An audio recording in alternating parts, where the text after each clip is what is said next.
Bharat England one day match से पहले दोनों टीमें गुजरात के अहमदाबाद पहुंची, जिसके चलते फैंस में जबरदस्त जोश देखने मिला। अहमदाबाद में 12 फरवरी को खेले जाने वाले भारत और इंग्लैंड के बीच वनडे मुकाबले से पहले दोनों टीमें अहमदाबाद पहुंच चुकी हैं। इस हाई वोल्टेज मैच को लेकर क्रिकेट फैंस में जबरदस्त जोश देखने को मिल रहा है। आज सुबह अहमदाबाद एयरपोर्ट पर टीम इंडिया और इंग्लैंड की टीम का भव्य स्वागत हुआ। इस दौरान एयरपोर्ट पर भारी संख्या में फैंस अपने चहेते खिलाड़ियों की एक झलक पाने के लिए बेताब दिखे। वहीं सुरक्षा व्यवस्था को देखते हुए पुलिस का कड़ा बंदोबस्त किया गया।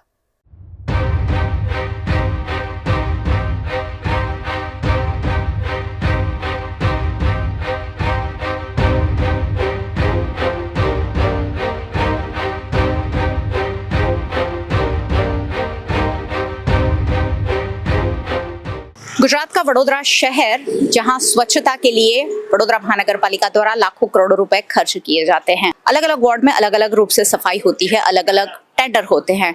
खासकर सफाई के लिए, door to door garbage collection के लिए अलग अलग गाड़ियां बना दी गई है। लेकिन अभी भी पुराने समय की जो हाथ लारी है वो भी आपको वडोदरा शहर में देखने मिल ही जाएगी। वडोदरा शहर में केवड़ा बाग इलाके में आप देखिए, इस तरह की गाड़ियां सालों से बनकर तैयार होती है और यहीं से वडोदरा महानगर पालिका के अलग अलग वार्ड में ये गाड़ियां जो है वो सप्लाई होती है। यहीं सालों से मेल्डी वर्क्स द्वारा ये गाड़ियां बनाई जाती है और वडोदरा महानगर पालिका को सप्लाई की जाती है। खास बात यह है कि सड़क पर जिस तरह से गाड़ियां रखकर यहां सुखाने के लिए रखी जाती है, उस पर सवाल उठना लाजमी है, क्योंकि जब भी किसी को कॉन्ट्रैक्ट दिया जाता है तो कॉन्ट्रैक्टर के पास वो सामान रखने की जगह होनी चाहिए, लेकिन यहां सड़क पर ही गाड़ियों को रख दिया जाता है, जिस पर सवाल उठे हैं। इस मामले की शिकायत मिलने पर जब हम पड़ताल करने पहुंचे, तब पिछले कई दिनों से ये गाड़ियां यहीं रखी हुई है और गाड़ियों को हटाया नहीं गया है, जिससे यहाँ अतिक्रमण की बात सामने आई है। यहाँ आसपास रहने वाले लोगों ने ही मामले की शिकायत भी की है और ऐसे में कॉन्ट्रैक्टर जिसके पास है उन्हीं से पूछेंगे कि आखिरकार ये गाड़ियों का निर्माण कैसे होता है और गाड़ियों को सड़क पर क्यों रखा जाता है।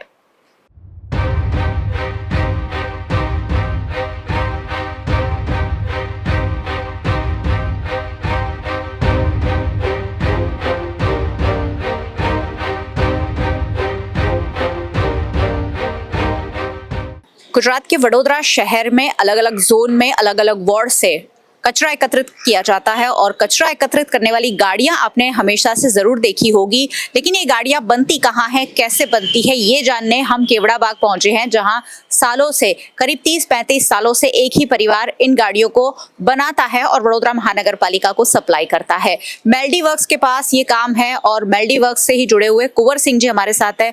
कुंवर सिंह भैया, ये जो आप बनाते हैं कितने सालों से बनाते हैं? हम 35 साल से 30-35 साल से बना रहे हैं। बराबर है। जो जोन की, जो वार्ड की, डिपार्टमेंट की जरूरत प्रमाणे हम लारी सप्लाई कर सकते हैं। जब तक मांगनी नहीं आती तब तक हम लारी किसको देते नहीं है। हमको महानगर पालिका से पहले ऑर्डर मिलता है, फिर उसका काम हम शुरू करते हैं। जो काम की मुद्दत रहती है 10-15 दिन रहती है, उस टाइम में हम लारी सप्लाई बना के दे देते हैं उनको।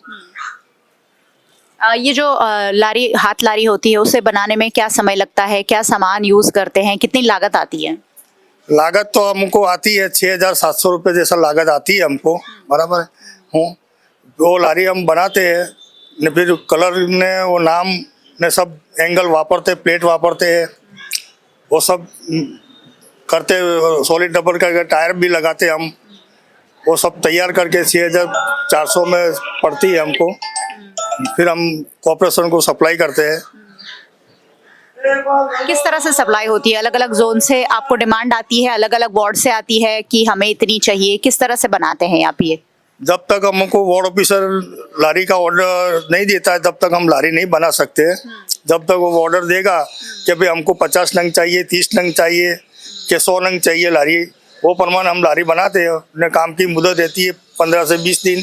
जो ज़्यादा लारी हो तो उसकी मुद्दत रहती है 30 से 35 दिन रहती है। वो टाइम में काम पूरा करके वार्ड को हम सप्लाई कर सकते हैं। और ये कॉन्ट्रैक्ट हर साल रिन्यू होता है?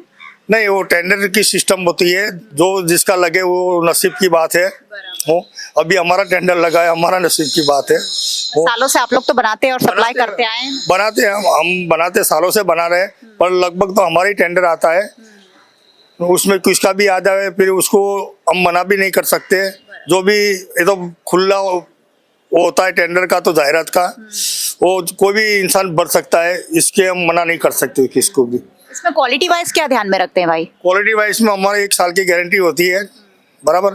क्वालिटी 1 साल के अंदर कुछ भी छोटा मोटा प्रॉब्लम हम सॉल्व कर देते, फ्री में सॉल्व कर देते उनका। और एक एक वार्ड में से कितनी गाड़ियों की डिमांड आती है? कौन सा वार्ड ज्यादा इस्तेमाल करता है? कहाँ ज्यादा जरूरत पड़ती है? अभी तो महानगर पालिका में 19 वार्ड हुआ है। अभी नए नए जो वार्ड हुआ है ना, वहाँ उनको डिपार्टमेंट को जो नहीं है स्टॉक में ला रही, वो लोग की डिमांड ज़्यादा होती है। जो कर्मचारी जो होते हैं कि जो किस वार्ड के अंदर कितने कर्मचारी, उसके पर आधार होता है। उसको कर्मचारी ज़्यादा हो तो उनको लारी ज़्यादा ज़रूरत पड़ती है कचरे के लिए। और आपने कहा कि 6,700 में कुछ निर्माण होता है, टेंडर में तो कीमत है वो 7,900 के आसपास की है। वो जीएसटी साथ में कीमत है। जीएसटी साथ में जीएसटी साथ में कीमत है। हमको 6,400 ही मिलता है। जीएसटी साथ में होता है कि पूरा 7,900 का दाम है टेंडर में। दाम है 7,900 का, जीएसटी साथ में है। और जो गाड़ियां डिस्कार्ड हो जाती हैं कि खराब हो जाती है, उसका क्या करते हैं फिर आप? हमको 1 साल के अंदर कुछ भी प्रॉब्लम होता है, हम उसका प्रॉब्लम सोल्व कर देते हैं। जो डिस्चार्ज हो जाती है वो वार्ड वाले स्टोर में जमा करवा देते हैं अटलादरा पे। जो नहीं चलती है, जो नहीं चले इसी वो लारी वो स्टोर में जमा करवा देते हैं, अटलादरा स्टोर में जमा करवा देते हैं। कितने लोग काम करते हैं आपके वर्कशॉप में? मेरे पास 6 जन है। 6 लोग मिलकर साल भर में कितनी गाड़ियां बना लेते होंगे? साल भर में हम 1,000 नंग बना लेते हैं। 1,000 का आपका डिमांड रहता है। और ये जब गाड़ियां आप ये जगह आपकी है जहाँ आपने स्टोर की है? हाँ, हमारी पोता की जगह। और सड़क पर भी बहुत सारी गाड़ियां स्टोर की है आपने जगह? तो कलर के लिए अभी रखा हुआ है, वो धूप में कलर जली उपदा है ना, इसके लिए धूप में है इसलिए सुखा। पर बहुत दिनों तक फिर आप हटाते भी नहीं है, लोगों को यहाँ प्रॉब्लम भी होती होगी। नहीं ऐसा नहीं, अभी रखा है, आज ही रखा है। रोज नहीं रखते हम तो रोज ही रहती है, हम तो बहुत बार देखते हैं। नहीं रहती, रोज नहीं रहती। अमुक लारियां तो क्या वार्ड नंबर 13 की भी लारियां पड़ी हुई है, वार्ड नंबर 13 की भी लारियां वहाँ पड़ी रहती है। सब हमारा माल नहीं होता है। कॉर्पोरेशन का भी माल होता है, कॉर्पोरेशन भी यहाँ रख देता होगा। रखते हैं, कॉर्पोरेशन वाले भी रखते हैं। तो गाड़ियों के निर्माण का काम यहाँ सालों से होता है और एक परिवार पीढ़ी दर पीढ़ी ये काम कर रहा है। जैसी डिमांड होती है अलग अलग वार्ड में, उस तरह से यहाँ से गाड़ियाँ बनाकर सप्लाई की जाती है। करीब 6,400 रुपये में ये गाड़ी तैयार होती है और उसके बाद अलग अलग जीएसटी और टैक्स लगाकर करीबन 7,900 समथिंग में ये वडोदरा महानगर पालिका को सप्लाई होती है। सालाना का कॉन्ट्रैक्ट होता है और जैसे जैसे कॉन्ट्रैक्ट रिन्यू होता है। ये कॉन्ट्रैक्ट कितने का है ये पूरा कॉन्ट्रैक्ट? ये कॉन्ट्रैक्ट 2 करोड़ रुपए का है। उसमें 2500 लारियों का ऑर्डर था, पर जिसकी डिमांड नहीं है उसके हिसाब से अभी 700-800 लारी का सप्लाई हो सका है। जो ज़्यादा डिमांड करेगा उसको हम बना देंगे। तो करीब 2 करोड़ रुपए का ये कॉन्ट्रैक्ट है और साल दर साल यहीं से इसी तरीके की एक पैटर्न की गाड़ियां बनकर वडोदरा के अलग अलग वार्ड में डिस्ट्रीब्यूट की जाती है और कचरा उठाने का जो काम होता है ये गाड़ियां वही काम करती है।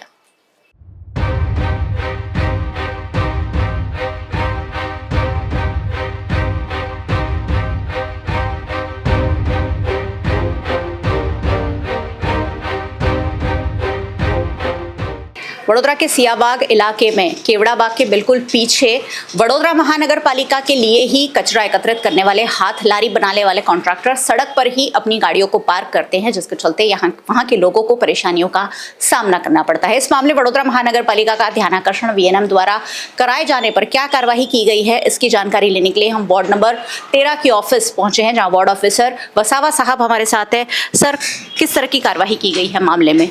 वहाँ पे जो भी वेंडर है उसको हमने नोटिस दिया है और नोटिस के बाद उसके पास से पेनल्टी भी कलेक्ट किया है उसके पास।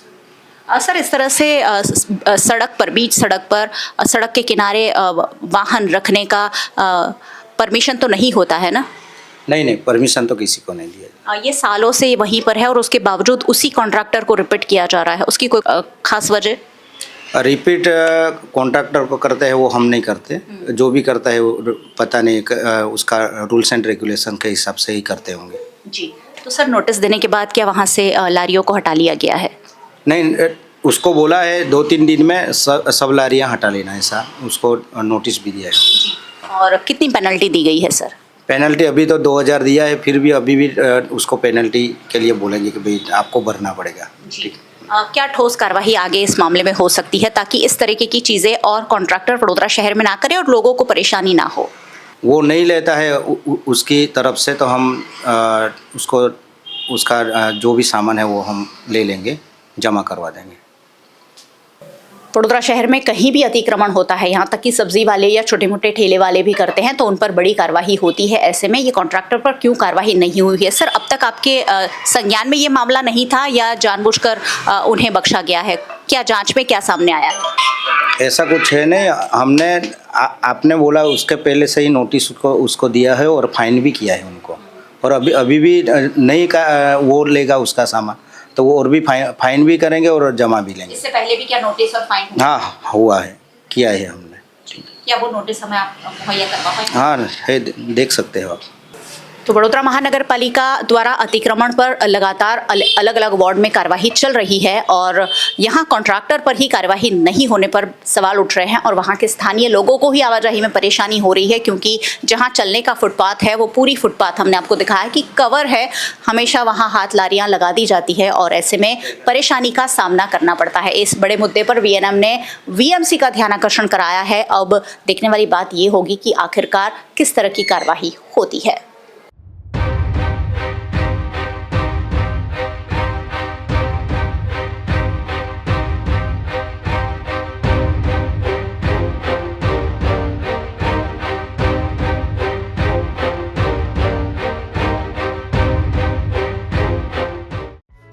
Himanshu Sales Corporation, your trusted destination for top quality consumer electronics since 1994.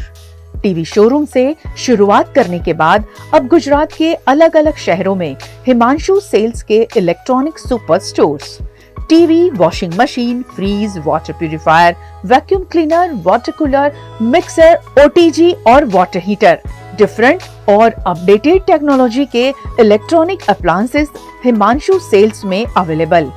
इस दिवाली अपने घर को नए इलेक्ट्रॉनिक अप्लायंसेस से सजाने विजिट करें Himanshu sales corporation. Himanshu sales corporation, G2 silver plaza, old Padra road, Vadodara, Gujarat.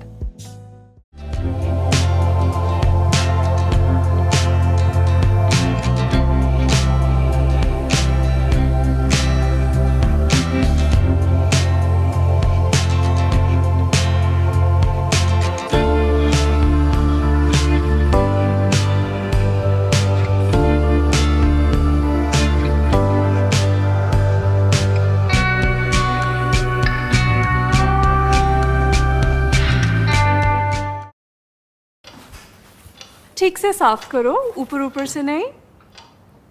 VLDC मतलब बोरिंग लुकिंग, इसको साफ करके क्या फायदा? इतनी बेइज्जती।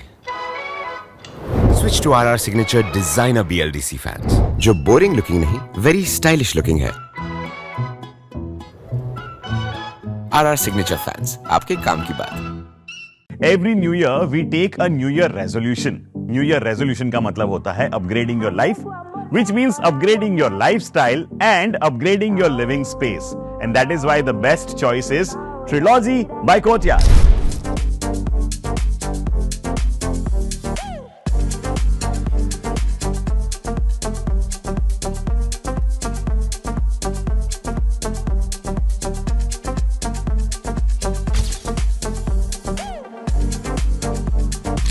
Trilogy by Courtyard.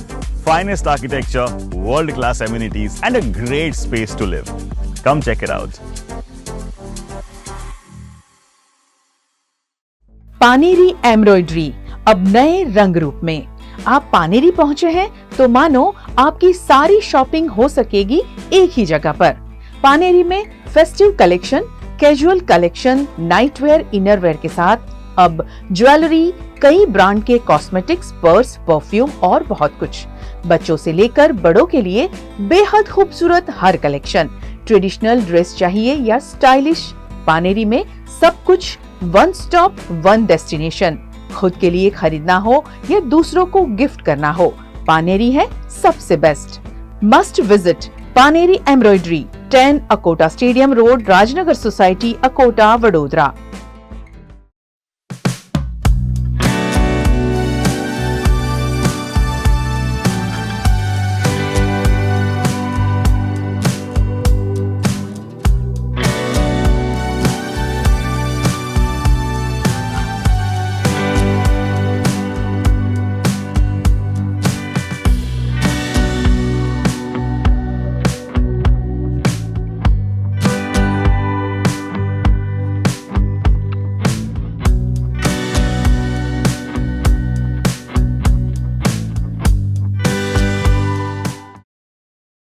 गुजरात के वडोदरा के Shri J R. Shah bright school में एनुअल कल्चरल सेलिब्रेशन का आयोजन किया गया।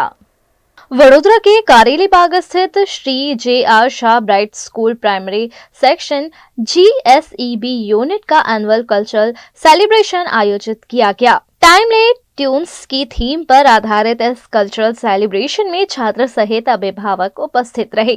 यह कार्यक्रम सर सयाजी नगर गृह में आयोजित किया गया, जिसमें कुल 430 छात्रों ने भाग लिया और विभिन्न प्रस्तुतियां देते हुए लोगों को मंत्रमुग्ध कर दिया।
छात्रों ने कार्यक्रम के दौरान विभिन्न संस्कृति को नृत्य के जरिए दर्शाया और उत्साह के साथ कार्यक्रम में भाग लिया। Shri J R. Shah bright school GSEB Kareli Baug की प्राइमरी सेक्शन से कक्षा 1 से कक्षा 8 के विद्यार्थियों का annual concert sir Shri Sayaji Nagar Griha में रखा गया था, जिसमें करीबन 450 विद्यार्थियों ने पार्ट लिया था। उस कार्यक्रम में पहले तो सर को ट्रिब्यूट देगी, जो जयेंद्र भाई शाह जो फाउंडर है, उनको ट्रिब्यूट का एक डांस बहुत अच्छा प्रस्तुत किया। उसके बाद बच्चों ने गणेश स्थापना, महाकाल का है, टूटिंग सॉन्ग है और कंटारा डांस है और बहुत हिप हॉप है, बहुत सारे अलग अलग प्रकार के टाइमलेस ट्यून्स नाम से उन्होंने प्रस्तुति की और पेरेंट्स ने भी बहुत अच्छे से उनको एंजॉय किया।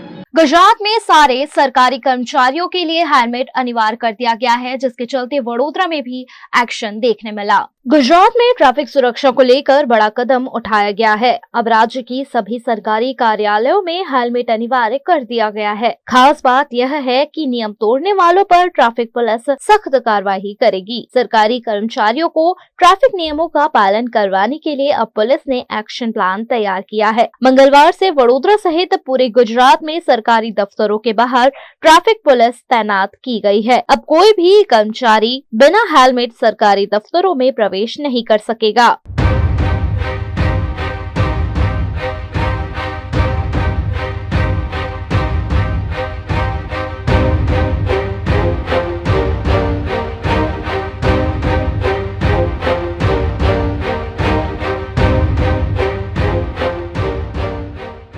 नामदार हाईकोर्ट ना हुक्म थी मेहरबान सीपी साहेब वडोदरा शहर तथा डीसीपी ट्राफिक तथा एसीपी पश्चिम ट्राफिक ना आदेश अनुसार अमे आज सरकारी कचेरीना दरवाजे एमां हूँ कुबेर भवन खाते सरकारी कचेरीमां आवता सरकारी कर्मचारी के सरकारी कामे आवता माटे હેલ્મેટ ડ્રાઈવ રાખેલ હોય, હું હેલ્મેટ જે નથી પહેરીને આવ્યા તેમના માટે ઈ ચલણ માટે ઊભો છું અને એ કામગીરી કરી રહ્યો છું। गुजरात में ट्रैफिक नियमों का सख्ती से पालन किया जा रहा है, जिसके चलते सूरत में भी सरकारी कार्यालयों में बिना हेलमेट आने वाले वाहन चालकों पर अब जुर्माना लगाया जा रहा है। सूरत में सरकारी कार्यालयों के बाहर ट्रैफिक पुलिस लगातार हेलमेट चेकिंग कर रही है।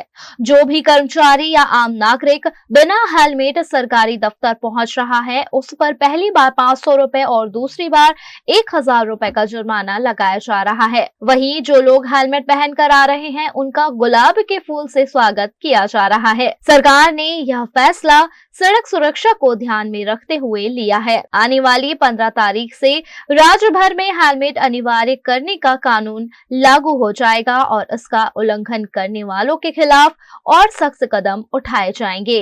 गुजरात के माननीय डीजीपी श्री विकास सहाय साहब ने हाईकोर्ट की जो गाइडलाइंस दी है, हाईकोर्ट द्वारा पब्लिक अवेयरनेस प्रोग्राम में जो हेलमेट पहनने की मुहिम चलाई जा रही है, उसके तहत पुलिस कमिश्नर श्री अनुपम सिंह गहलोत साहब, हमारे डीसीपी अमिता वनानी साहब और हमारे ट्रैफिक विभाग के एसीपी श्री टंडेल साहब ने हमको ये सूचना दी है कि यह जो कलेक्टर ऑफिस में सरकारी कामकाज के तहत जो लोग आ रहे हैं और जो लोग पब्लिक सरकारी कर्मचारी जो आ रहे हैं, उन सबके लिए हेलमेट पहनना फर्जियात है। जो लोग हेलमेट पहन के आ रहे हैं, उनको हम फूलों से स्वागत कर रहे हैं। जो लोग हेलमेट के बिना आ रहे हैं, जिनको अपनी सुरक्षा के लिए कोई तकेदारी नहीं है, उनके खिलाफ हम लोग दंड की कार्यवाही कर रहे हैं। आम जनता के लिए तो सूरत पुलिस हमेशा 24/7 हाजिर है।